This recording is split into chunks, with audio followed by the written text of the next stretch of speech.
Começa agora um programa que traz tudo sobre o livro mais lido em todos os tempos. Apresentamos O Som do Livro.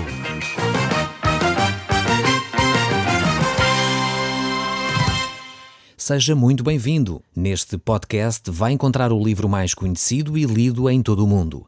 Vamos levá-lo numa viagem pela história da humanidade. Este é um audiolivro para si, para a sua família e sociedade em geral. Contextualização e comentários de Paulo Chaveiro. Caro amigo, nós estamos hoje no capítulo 17 do livro de 1 Reis e nós vamos ler ainda um pouco mais atrás. Nós vamos começar ainda no capítulo 16 deste mesmo livro. Vamos pegar nos últimos textos deste capítulo 16 para podermos fazer uma ligação com o pensamento daquilo que temos para ver neste dia de hoje. Então vamos pegar no capítulo 16 do livro de 1 Reis, no verso 30 e 31, e começar desde já a ler para aprofundar bem aquilo que Deus tem para nos ensinar através da Bíblia.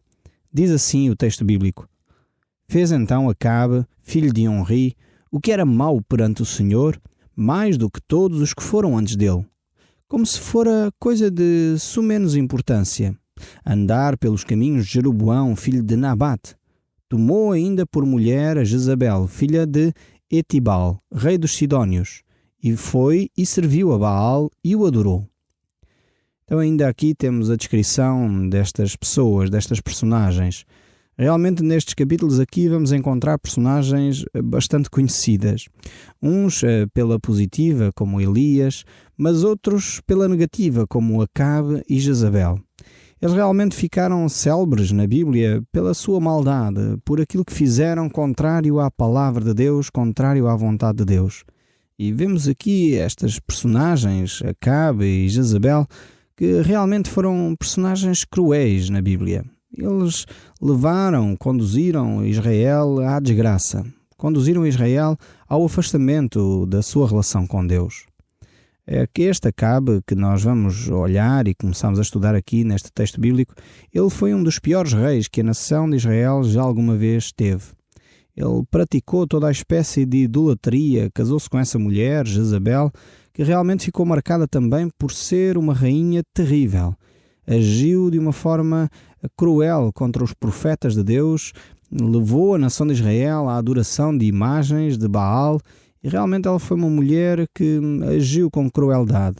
Procurou afastar o povo de Israel daquilo que era o centro da sua vida, que era a sua espiritualidade e a sua relação com Deus. Então é assim que nós chegamos aqui ao capítulo 17. Portanto, tendo este contexto, percebendo esta ligação deste casal, que eram os governadores agora da nação de Israel, chegamos assim ao capítulo 17. E neste capítulo vamos começar a encontrar uma das maiores personagens também da Bíblia. Agora sim, pela positiva, vemos Elias. Elias foi talvez um dos maiores profetas de sempre. Poderíamos comparar Elias, a figura de Elias, à figura de Moisés. Ele está equiparado, tanto que quando Jesus Cristo está no Monte da Transfiguração e aparecem duas personagens do Antigo Testamento, aparece exatamente Moisés e Elias, que conversam com Jesus, que consolam Jesus para a missão que ele tem de realizar. E então Elias realmente é um vulto célebre das Escrituras, pela intimidade que ele tinha com Deus, pela relação que ele tinha com Deus, mas também pelos milagres que Deus operou através deste homem. Então chegamos ao capítulo 17, verso 1, e diz assim: Então Elias, o tesbita, dos moradores de Gileade, disse a Acabe: Tão certo como vive o Senhor Deus de Israel, perante cuja face estou, nem orvalho nem chuva haverá nestes anos, segundo a minha palavra. Veio-lhe a palavra do Senhor dizendo: Retira-te daqui e vai para a banda do Oriente. Esconde-te junto à corrente de Quirete, fronteiro ao Jordão. Temos aqui então o profeta Elias, que vai declarar ao rei Acabe o que vai acontecer à nação de Israel. Por causa da sua maldade, por causa da sua atitude, Acabe e toda a nação vai ser penalizada. Durante 3 anos e meio não iria chover então sobre a nação de Israel.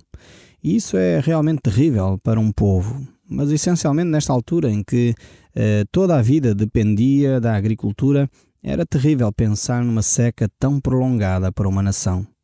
Mas isso realmente tem a ver com o facto de a nação de Israel e o seu líder político, que era Acabe e a sua esposa, se terem afastado do próprio Deus. Israel tinha um contrato, podemos dizer assim, um contrato com Deus, que era a lei, e que essa lei regulamentava a forma como Deus e o povo se iriam relacionar. E quando o povo de Deus se afastava, Deus tinha dito que os iria chamar a atenção e o faria desta forma, através de situações bem concretas da vida real, para que eles percebessem que não podem caminhar sem Deus. É Deus quem sustenta todas as coisas. E quando o povo se afastava de Deus, Deus fazia-os lembrar disso através deste tipo de situações, através de secas, através da fome, através até de situações de conflito com as nações que estavam ao seu redor. Mas isto Israel sabia perfeitamente, tinha acordado com Deus este tipo de relacionamento. Só que de vez em quando os israelitas, que não são muito diferentes de você e de mim, esqueciam-se desse relacionamento com Deus. E por isso mesmo, Deus então trazia à memória dos israelitas aquilo que havia concordado com eles. E foi exatamente por isso que Deus então enviou Elias, este profeta, um homem que tinha uma intimidade profunda com Deus e que tinha fé suficiente para promover no meio da nação de Israel milagres tremendos da parte de Deus. Nós vemos pela palavra de Deus que Elias era um homem como nós, um homem como você e eu, que tem as nossas fraquezas. E o livro de Tiago diz exatamente isso. Elias é um homem sujeito às mesmas fraquezas que nós. No entanto, ele orou e durante 3 anos e meio não choveu sobre a terra. E esse texto bíblico de Tiago é um texto para o desafiar a si e a mim a ter um relacionamento com Deus íntimo e próximo. E quando nós fazemos isso, Deus opera maravilhas tão grandes como estas que Elias operou. Então o poder não está em Elias, mas o poder está na relação que nós desenvolvemos com o nosso Deus. E é exatamente isso que Deus o quer desafiar a fazer. E talvez ao longo deste programa você possa refletir sobre a sua relação com Deus. Tem depositado a sua confiança em Deus? Tem tido a ousadia suficiente para orar a Deus e clamar por aquilo que você considera que é as suas necessidades? Certamente Deus quer responder às suas orações, mas é necessário que você realmente confie que Deus é o Deus que procura fazer o melhor para a sua vida.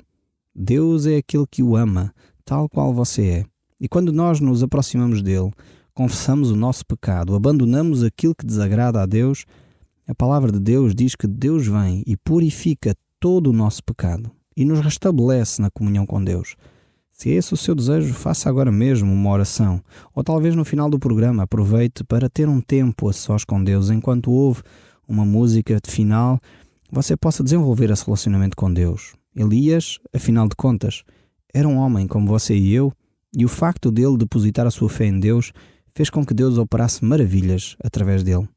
Deus quer operar maravilhas através de si também, mas é necessário que você confie inteiramente em Deus e deixe que seja Deus a fazer a sua obra na sua própria vida.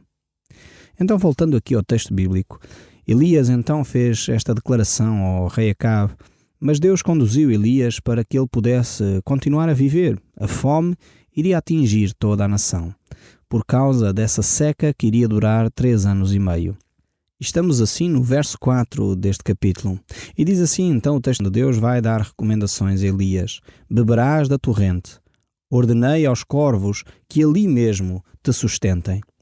Vemos que os recursos de Deus são ilimitados. Mesmo no meio de uma seca, mesmo no meio de um período de fome, Deus iria cuidar do seu profeta, daquele que o servia de todo o coração. E não havia problema para Deus alimentar Elias durante este período. Deus tinha, de facto, o seu servo cuidado. E por isso mesmo, os animais do campo, toda a natureza estava ao serviço de Deus para poder alimentar Elias. E nunca faltou alimento a Elias. Mas o texto bíblico vai continuar, o verso 5, dizendo: Foi, pois, e fez segundo a palavra do Senhor. Retirou-se e habitou junto à torrente em Quirete, fronteiro ao Jordão. Os corvos lhe traziam pela manhã pão e carne, como também pão e carne ao anoitecer, e bebia da torrente. Mas passados os dias, a torrente secou, porque não chovia sobre a terra. Agora Elias vai enfrentar um período talvez onde ele poderia ficar com a fé abalada. Afinal de contas, ele orou para que houvesse seca sobre a nação de Israel. Deus conduziu para ele poder ter água suficiente, pão e carne, em quantidade necessária para a sua alimentação. Mas agora, diz o texto, aquele próprio rio onde ele estava secou também. Talvez Elias pudesse pensar, bem, eu fui apanhado, no meu próprio milagre, ou seja, eu estou a sofrer também as consequências com a nação de Israel, mas eu fui justo diante de Deus, eu fui uma pessoa íntegra diante de Deus. Por que é que me está a acontecer isso? Talvez Elias pudesse conjecturar sobre isso, mas isso é, mais uma vez, especulação minha. A Bíblia não diz isso. Vemos que Elias era um homem de uma fé firme e ele ficou firme diante da palavra do Senhor. Ele estava ali por obediência a Deus, aquela água secou e ele simplesmente tinha de perguntar a Deus agora o que tinha que fazer. E isto é uma grande lição para nós.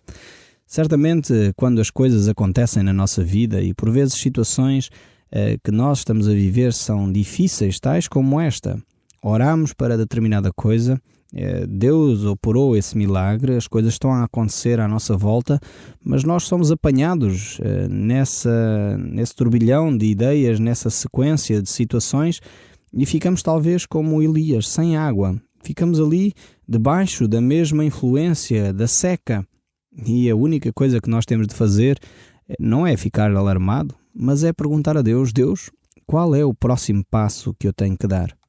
Diante de um problema, nós sempre temos duas saídas, podemos dizer assim. Alguém diz que os chineses utilizam os caracteres para definir problema e esses caracteres têm duas ideias contidas neles. A primeira ideia desse caractere que dá origem à palavra problema é perigo. Então, um problema apresenta sempre uma face, que é o perigo. Mas, por outro lado, um problema também apresenta uma outra face. E essa outra face é uma oportunidade que Deus nos dá.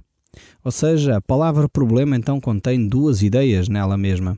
A palavra perigo, temos de ter atenção, mas ao mesmo tempo uma oportunidade para talvez desenvolver algo que não estávamos à espera.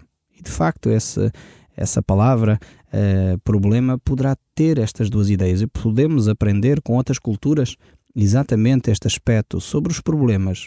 Para nós cristãos, os problemas deveriam de ser encarados também como oportunidades para continuar a desenvolver a nossa fé. Oportunidades para continuarmos a desenvolver o nosso relacionamento com Deus.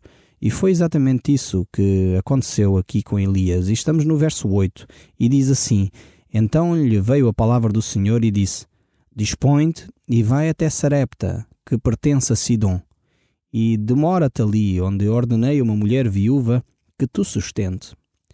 Vemos aqui mais uma vez um desafio à fé de Elias. Temos que enquadrar um pouco este texto bíblico para que nós percebamos um pouco o que é que estava a acontecer com Elias. Ele estava diante de um desafio de fé.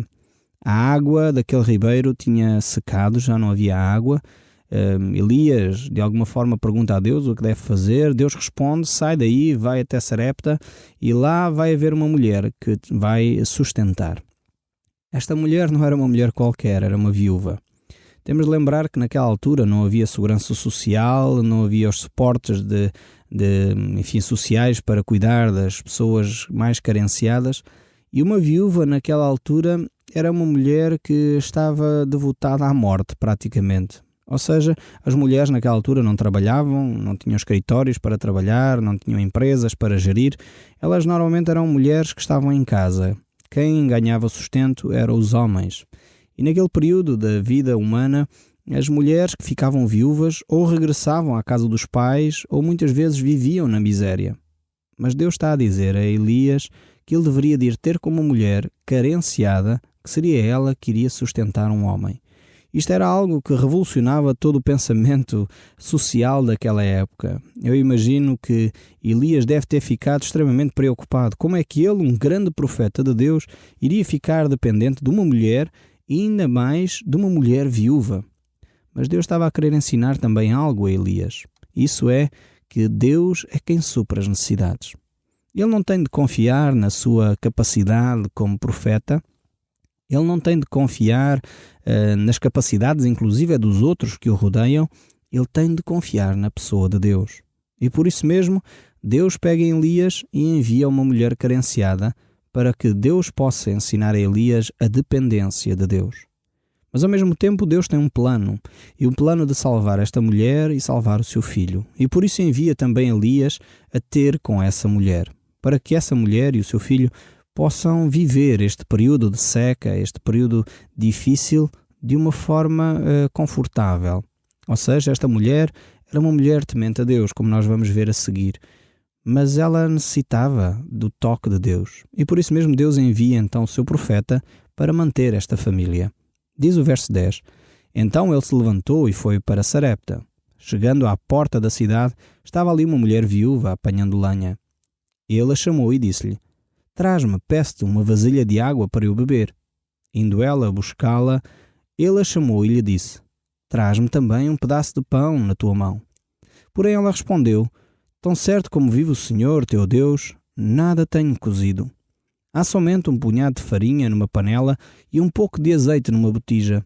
E vês aqui, apanhei 2 cavacos e vou prepará-los para mim e para o meu filho. Comê-lo-emos e morreremos. Dadas estas circunstâncias, certamente a situação era desesperante. Desesperante para Elias, desesperante para aquela mulher e para aquele menino. Mas Deus tinha um plano, e era um plano diferente daqueles que talvez eles poderiam imaginar. Então temos aqui um problema que desencadeia uma oportunidade. Era um perigo, a sua vida estava em risco, mas vai desencadear uma oportunidade para Deus tocar a vida destas pessoas, uma oportunidade para Deus mudar o rumo da história destas famílias. E foi exatamente isso que aconteceu. O texto prossegue no verso 13: E Elias disse então: Não temas, vai e faz o que disseste, mas primeiro faz dele para mim um bolo pequeno, e traz-me-o aqui fora, e depois farás para ti mesma e para o teu filho. Agora a fé desta viúva é colocada à prova. Ela só tinha um pedaço de farinha e uma pequena quantidade de azeite. Isso, como ela já tinha dito, daria para ela e para o filho.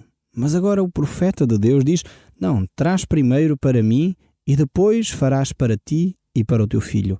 Isto requer realmente grande quantidade de fé. E diz o verso ainda seguinte: Porque assim diz o Senhor, Deus de Israel: A farinha da tua panela não se acabará e o azeite da tua botija não faltará, até o dia em que o Senhor fará chover sobre a terra. Este era realmente um grande desafio e era preciso que a mulher tivesse realmente fé em Deus para agir desta forma. E ela realmente tinha essa fé, e ela foi e fez segundo a palavra de Elias. Assim comeram ele e ela e a sua casa durante muitos dias. Da panela a farinha não se acabou e da botija o azeite não faltou, segundo a palavra do Senhor por intermédio de Elias. Depois disto, adoeceu o filho da mulher, da dona da casa, e a sua doença se agravou tanto que ele morreu. E então ela disse a Elias: Que fiz eu, ó homem de Deus? Vieste até mim para trazer à memória a minha iniquidade e matar o meu filho? E ele lhe disse: Dá-me o teu filho. Tomou-o nos braços dela e o levou para cima, ao quarto onde ele mesmo habitava, e deitou-o na sua cama. Então clamou ao Senhor e disse: Ó Senhor meu Deus, também até esta viúva em quem me hospedo afligiste matando-lhe o filho? E estendendo 3 vezes sobre o menino, clamou ao Senhor e disse: Ó Senhor meu Deus, rogo-te que faças a sua alma deste menino tornar a entrar nele. O Senhor atendeu à voz de Elias, e a alma do menino tornou a entrar nele e reviveu. Elias tomou o menino e o trouxe do quarto à casa e deu à sua mãe e lhe disse: Vê, o teu filho vive. Então a mulher disse a Elias: Nisto conheço agora que tu és homem de Deus e que a palavra do Senhor está na tua boca de verdade. Vemos aqui esta mulher que finalmente reconhece que Elias é um servo de Deus.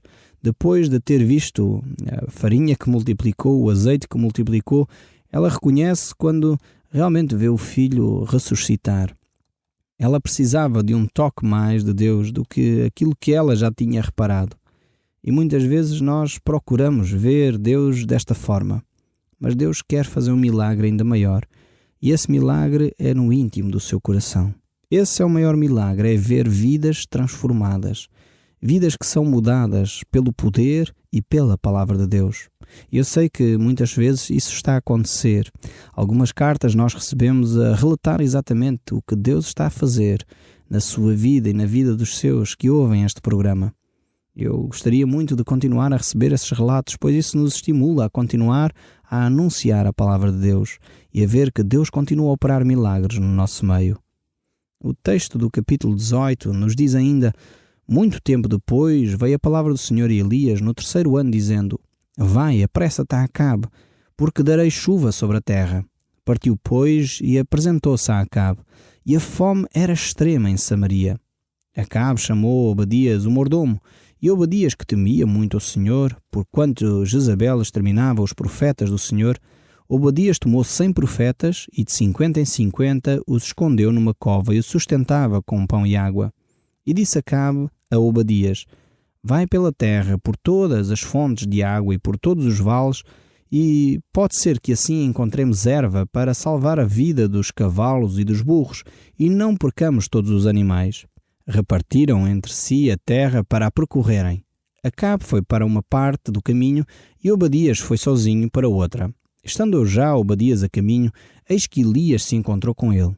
Obadias, reconhecendo-o, prostrou-se com o rosto em terra e disse: és tu o meu senhor Elias? Respondeu-lhe: sou eu. Vai e diz ao teu senhor: eis que Elias está aqui. Porém, ele disse: em que pequei para que entregues o teu servo na mão de Acabe e ele me mate? Tão certo como vive o Senhor teu Deus, não houve nação nem reino onde o meu senhor não mandasse homens à tua procura, dizendo: aqui está Elias, e fazia jurar os reis daquelas nações de que não haviam achado. E agora tu dizes: vai e diz ao meu senhor: está aqui Elias. Poderá ser que, apartando-se eu de ti, o Espírito do Senhor te leve, não sei para onde, e vindo eu a dar a nova a Acabe, não te achando, ele me matará. Eu, contudo, o teu servo, temo ao Senhor desde a minha mocidade. Acaso não disseram ao meu senhor o que fiz quando Jezabel matava os profetas do Senhor, como eu escondia 100 homens dos profetas do Senhor de 50 em 50 numa cova e os sustentei com pão e água? E agora tu dizes: vai e diz ao teu senhor: eis que aqui está Elias. Ele me matará.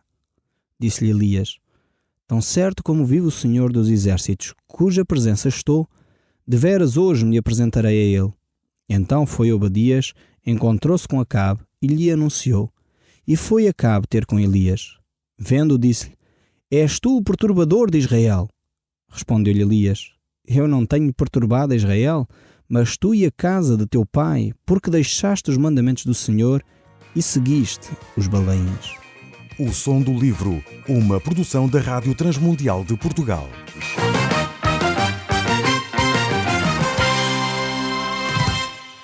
RTM. Conhece todos os nossos programas em rtmportugal.org. Uma produção da Rádio Transmundial de Portugal.